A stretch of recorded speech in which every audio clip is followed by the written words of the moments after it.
এটা big breaking news দিবলৈ নগাঁৱৰ লাওখোৱাত কৃষি মন্ত্ৰী অতুল বৰা লাওখোৱা বৰগুলিৰ বান পৰিস্থিতিৰ বুজ ল'বলৈ উপস্থিত হয় মন্ত্ৰীগৰাকী চৰকাৰী ৰিলিফ যোগান ধৰা কেন্দ্ৰ পৰ্যবেক্ষণ মন্ত্ৰীগৰাকীৰ বানাক্ৰান্ত লোকক পৰ্যাপ্ত পৰিমাণৰ ৰেচন যোগান ধৰা হৈছে ৰাইজৰ কোনো অভাৱ অভিযোগ নাই বুলি মন্তব্য মন্ত্ৰীগৰাকীৰ বানপানীয়ে ক্ষতিগ্ৰস্ত কৰা বাসগৃহসমূহক তথা পৰিয়ালক 15 আগষ্টৰ ভিতৰতে ক্ষতিপূৰণৰ ব্যৱস্থা কৰিব বুলি ঘোষণা মন্ত্ৰী অতুল বৰাৰ বানত বিধ্বস্ত হোৱা খেতিপথাৰসমূহৰ অল্টাৰনেটিভ পদ্ধতিৰে ৰাভিক পদ্ধতিৰে বানে বিধ্বস্ত কৰা খেতিতে পুনৰ খেতি কৰিব পৰাৰ ব্যৱস্থা কৰি থকা হৈছে বুলি জানিবলৈ দিয়ে সব অলপ আগলৈ গৈছিলো যদি ইৰোশন হয় তাত স্থানীয় ৰাইজে ক'লে যে কেইবাখনো গাঁও ইতিমধ্যে খহনীয়াত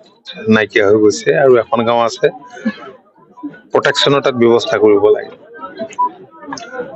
এই কথাখিনি কৈছে আৰু ইয়াততো খুব ভালদৰে ৰিলিফ বিতৰণ হৈ আছে মই নিজে দেখিছো 12খন গাঁৱৰ লোকে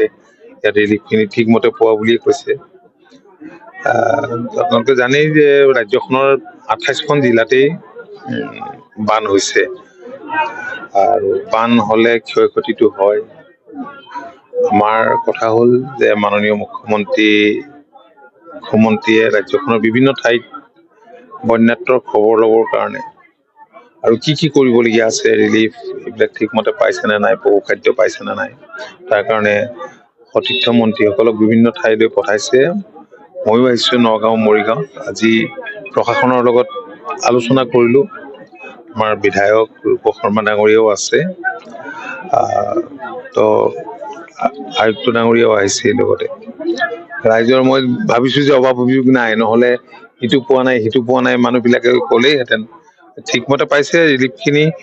ঠিকমতে পাইছে নে নাই পশুখাদ্য পাইছে নে নাই আৰু ইয়াৰ পিছত আমাৰ ক্ষেত্ৰবোৰ চৰকাৰৰ পৰিকল্পনা আছে মাননীয় মুখ্যমন্ত্ৰী বিচাৰিছে যে যিবিলাকৰ ঘৰ একেবাৰে ডেমেজ হৈ গ'ল যিবিলাক ক'ৰবাত পাৰ্চিয়েল ডেমেজ হৈছে তো এইখিনি 15 আগষ্টৰ আগতে তথ্য পাতি এতিয়াই গোটাই নি যাতে তেওঁলোকৰ কাৰণে কিবা ব্যৱস্থা কৰিব পাৰে ৰেচন দিয়া হৈছে পৰ্যাপ্ত পৰিমাণে নহয় বুলি কৈছে তো আপুনিহে কৈছে এতিয়া দেখোন মানুহবিলাকে কোনেওতো কোৱা নাই ৰাতিপুৱাৰ পৰা লৈয়ে আছে দেখা পাইছো আপোনাৰ এইবাৰ যি বানপানী আজি কৃষকসকলৰ কিন্তু যথেষ্ট পৰিমাণে ক্ষতিগ্ৰস্ত হৈছে আৰু কালি এজন কৃষকে কান্দি আমাৰ সংবাদ নাই কৰিবনে প্ৰত্যেক বছৰে বানপানী আহে এইটো নতুন নহয় ইৰোচনো হয় বান গৰাখহনীয়া সমস্যাটো আমাৰ ৰাজ্যখনৰ এটা ডাঙৰ সমস্যা আৰু সেইকাৰণেই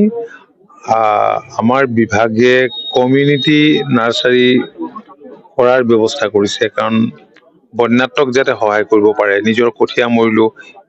আকৌ যাতে তেওঁ নিজৰ মাটি টুকুৰাত খেতি কৰিব পাৰে আৰু যদি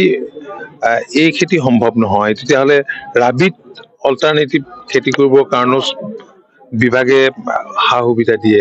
তেনেধৰণে আমি অলপ পৰিকল্পনা কৰিছোঁ ডেফিনেটলি কৃষকসকলে সুবিধা পাব নগৰ পৰা বিভূতি বৰাৰ ৰিপৰ্ট সুহানা লাইভ